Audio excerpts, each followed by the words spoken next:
It's been a minute. Before that, I'm gonna need you guys to put your hands together for this beautiful visual description of me being released from my shackles. Clap it up, clap it up, clap it up. The semester is over. And so much has happened. So, all my grades are in. I did wonderful for most classes, A minus. Biochemistry, I got a B minus, which I'm very happy with, actually. That class was really, really, really hard. But another class that was super, super, super hard was genetics. And that final kicked my ass entirely. So I got a C, unfortunately, which in the words of a STEM major, C's get degrees. So I'm not necessarily upset at it. I worked really hard. That's the results of my, my effort studying and such. So, I mean, I can't say I got it because I didn't try it. I tried my damnedest. So, I earned that, see. So, I'm still working on my emotional attachment to grades and such because in high school, well, honestly, every level of education before college, I was a damn near a straight A student.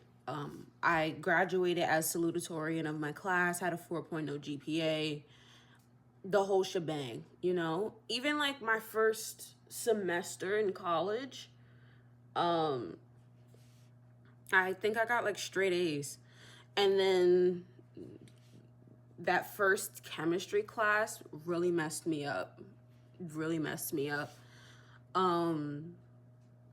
So there's that. And then I transferred and then more C's. So you can imagine how that felt.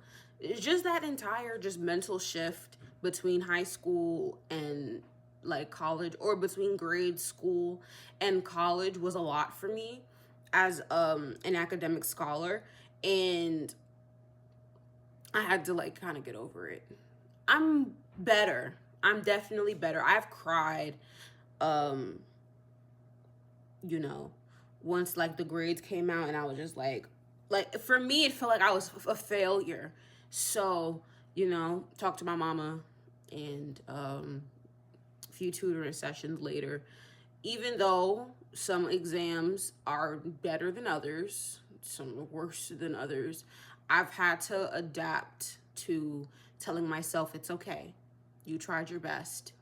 That's good enough. You don't like have to be disappointed because you didn't get what you wanted to get. Obviously, if you put your mind to it, you can, do it. But sometimes you put your mind to things and that's what you get. So, I'm still working on it. Because when I seen my grade, I went back to sleep thinking this cannot be like reality.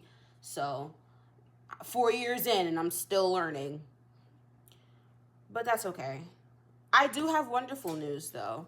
So when I was looking into different routes in medicine, because previously I thought I wanted to go into anesthesia solely because I like surgery stuff, and I figured that's one of the best ways I can be in the OR without having to like hold a scalpel, because I do not want to do that. I don't want to perform surgery.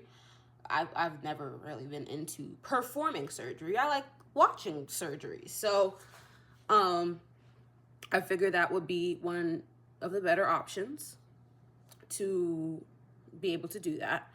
But honestly, there wasn't really any drive behind me wanting to go into anesthesia other than that. And I feel like that was not enough for me to stay on that route, So I was looking into like alternative, like medical career paths, because I don't want to do something that I'm going to feel stuck at. That's not the purpose of a career. I'm meant to find something that gives me purpose, find something that I'm going to be passionate about, like be in something where I'm like a decade, 2 decades into the profession and I'm like, I love my job, you know?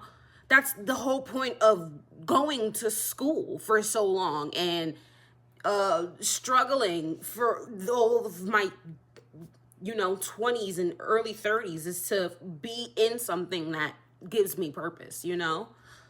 So, fun fact, when I was in my CNA class or program, I actually was like very interested in medical examiners.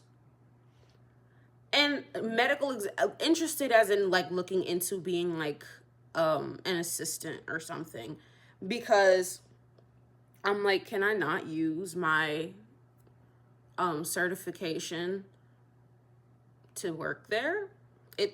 I know they're not necessary, like there's no need to promote independent living. I guess that's the best way to like verbalize that. But I mean, there's a lot of body mechanics still that's required. There's a lot of care that still goes into helping patients and stuff. Like, I figured there would still be things to do. And I find actual genuine interest in working in like morgues and stuff. That sounds so weird. Not like Dexter. Sorry, I'm getting over a cold, so excuse the cough, but not like Dexter, not on some weirdo stuff. I enjoy, there's no way for me to say that without sounding weird. So sorry. Listen, I love true crime. SVU is quite literally my favorite show. If you like, listen, but I don't want to be Olivia Benson. I'm so sorry. That's way too much for me. That job will be way too much for me. That, and I don't care to work in like law enforcement in that sense. I like medicine. I like science stuff, not that. Love watching it though. You know, the actual, like, I admired like detectives in that field and such, because that's a lot. And you low-key, you're a superhero because you're able to take on that burden for the sake of helping a bunch of other people. So I love it, you know.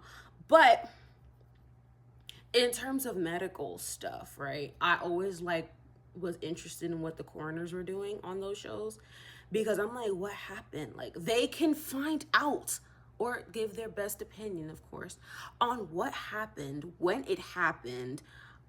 Like, so it's like a puzzle, you know? Like, this person can't tell you what happened to them, but the fact that there's a profession that can provide that, it's kind of like them speaking for themselves. Like, look at me. This is what happened to me. Figure it out. I think I love that. I think it's cool. And I always thought it was cool, because imagine, think about it this way, right? I'm going to say this in the most flaggy word version as possible. Something happened to you, right? Let's just say you're an individual that doesn't have too many like resources to talk to, outlets and such, and people and things, right? And something horrible happens, unfortunately. And you would think, oh, well, nobody's going to even know what happened to me, because who's supposed to tell them anything? And then you have people within, you know, that field, like detectives and such, that can come to what the place and sit there and dissect everything that happened in that area, sit there and tell you time frames, sit there and tell you weaponry, you know, a whole bunch of stuff, right? And then you have like coroners and forensic pathologists and forensic radiologists and those people that can just go in, take you, should I say you? Take the person and just dissect out like aspects of you, the person, and be like, okay, well, there's things here, there's things there. This looked like this happened within this time frame. Let's take a deeper look in. This could have happened. That's a possibility. Then they work with the detectives, and the detectives are like, okay, well, at the scene, we found this, this, this. And then you're able to tell, well, that aligns with what we seen on the body. Like this happened, this happened, this happened. And then, boom, when you think, oh, no, nobody's going to even know what happened because who knows me? I walk around, I'm isolate, basically. And then they find out. It doesn't even matter.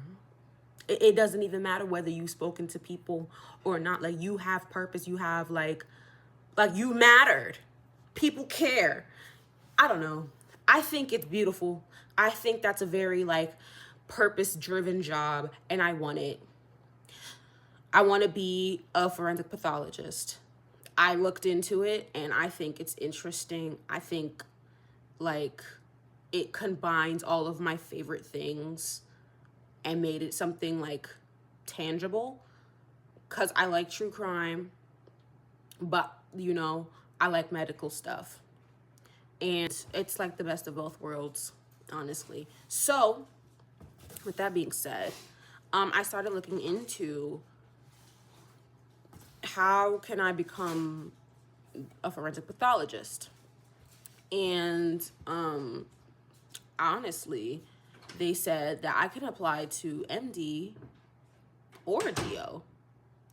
And I never really looked into DO schools, and I genuinely still kind of don't know what the difference is between MD and DO. If you know, inform me, educate me, please. Other than obviously, like, the name, you met the doctor of medicine, doctor of osteopathic medicine. I know that, but, like, what's the difference? Like, I guess one would be, like, one prefers, like, a more holistic approach. I think that's the difference, but again, educate me, please. So I looked into DO schools to see if I could just apply to any of them now, because I did take my MCAT. With the score that I got, I should retake the MCAT. So, but before I did that, I looked in to see if there was any schools that I could apply to without taking the MCAT, just to see what happens. Into, like, DO schools or any school or any outlets, really, that I could apply to now without having to retake the MCAT, because it's expensive. That test is really expensive. And if I could find the means to get in, you know, why not? There's nothing else for me to say, really. And so I did find a school. And this is what I did. So I was looking for programs, like MSDO programs, MSMD programs. And I found one. But before I get into that, this is a lot of tangents. Before I decided on the career change, I was going to go through with getting a master's in nursing and then working as an RN for a while. Not that long, just a little bit, to gain, like, clinical experience and stuff, and then apply to med school. Obviously retake the test. I would have had the money to do that working as an RN. So that was the goal at the time. But then I had the epiphany, and it genuinely felt like the Lord just bonked me over the head and said, you might want to do this. And I'm looking at the Lord like, you know me so well. So I just feel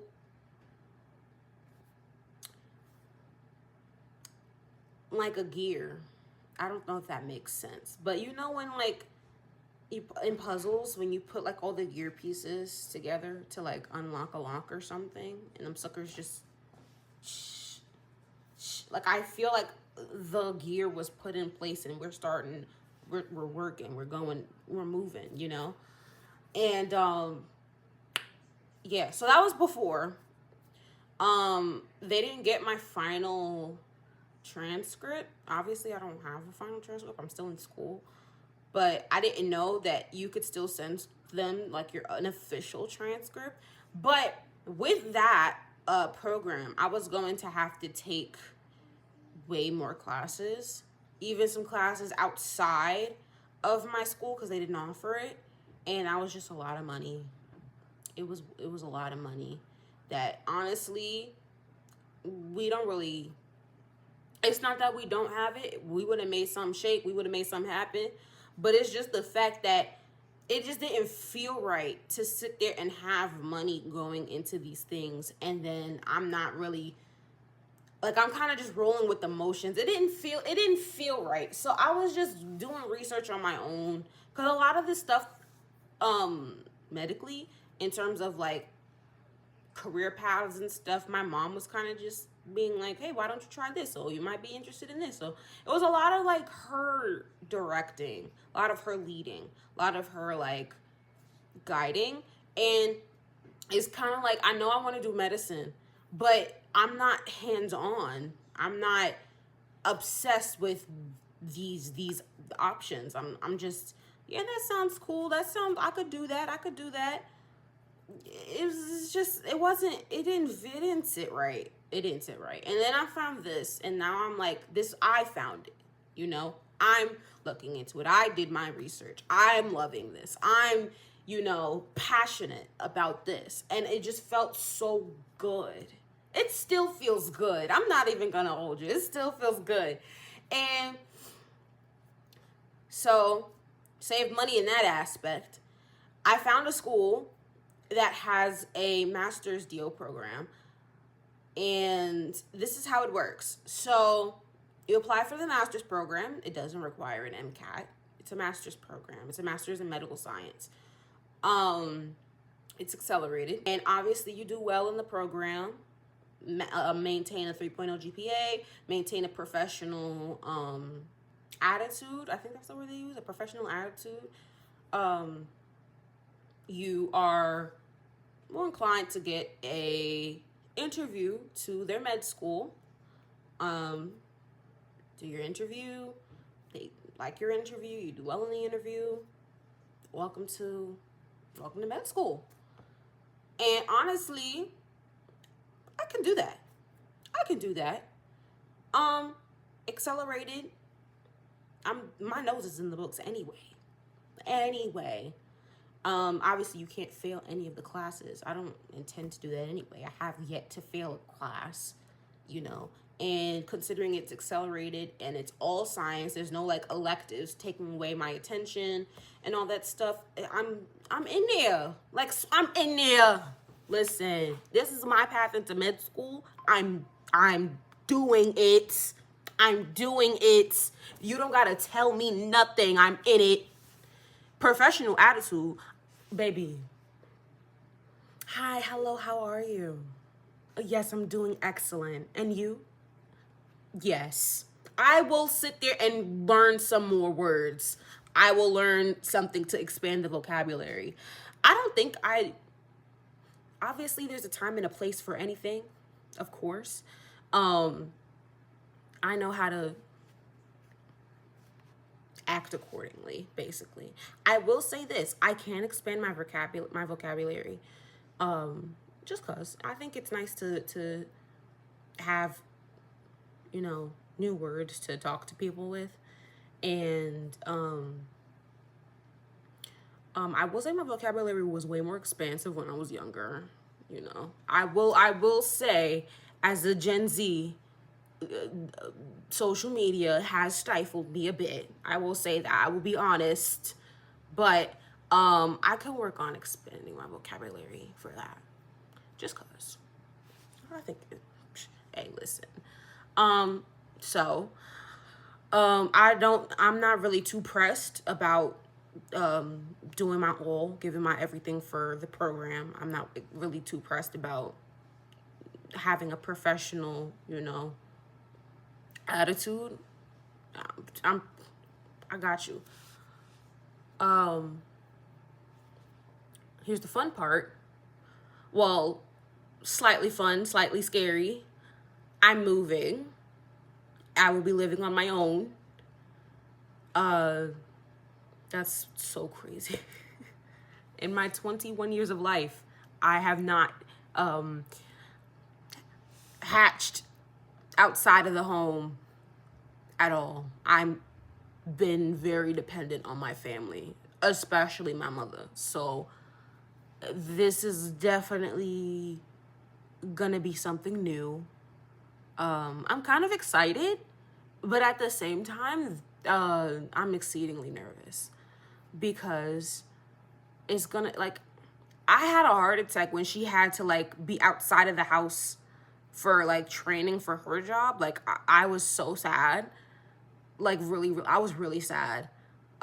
So to have to be away from her for possibly 5 years is, like, wicked. And obviously she's gonna visit, but it's different. You know, if you're, like close like that with your family, I feel like you'd understand. It's not the same. Like, oh, she could just visit, but it's different from, like, waking up and I know you live here to I'm here by myself. And I have to take Barks a lot with me because she's mine. she needs me. I'm her mother. So I'm not leaving my baby alone. But with that, she costs money because it's an apartment that is pet friendly. So of course they're like, you gonna take care of your pet. You gonna pay us because you chose to take care of your pet. So there's things I have to now think about in terms of that. But the fun part is I will be living on my own. I will be adulting for real. I'm gonna have to get my own groceries. Good thing I could cook, because imagine, I'm not surviving off of McDonald's. It's simply not going. That's simply not to be done. Okay, I need food. I need real food. So at least I can cook, so that I know I'm not, like, lacking in that aspect. Okay, I'm gonna have to be smart about how I spend my money. So I'm gonna be budgeting. It's a whole lot of stuff. And considering a lot of my audience, like, adults, y'all can kind of slide some tips to me, because for the most part, I don't know what the hell I'm doing. So please help me. That's very much appreciated. Very, very much appreciated. I'm gonna have to dress business casual. Never did that before. I'm gonna have to say, put my crop tops away till after 5, which I can. It's a sacrifice. I can make the sacrifice. I was gonna have to make it anyway. I'm planning to work in medicine. Nobody's going to work in a crop top. That's unprofessional. But yeah. Oh, say all that to say, I was accepted into the program. I was accepted. It was really quick too. I think like 2 weeks after they gave me a decision. This was when I was telling you guys about like letters of recommendation and how it's like really hard for me to like talk to people. Well, it paid off. I asked them to apply to send me one for this program as well, and some of them were like, you just asked me to do one, like, this is what you want, like, are you sure? Because of course you don't want to sit there and be like, oh, you're applying to like 60 different programs and having them sit there and submit 60 different, like, I understood, but they did it for me anyway, and it helped the sister out, and I was accepted. So I was so happy. My mom was happy, and then she was about to start crying. She was like, no, like, I want you to go, but I don't want you to go. So that was something. And I decided to start preparing myself mentally for that.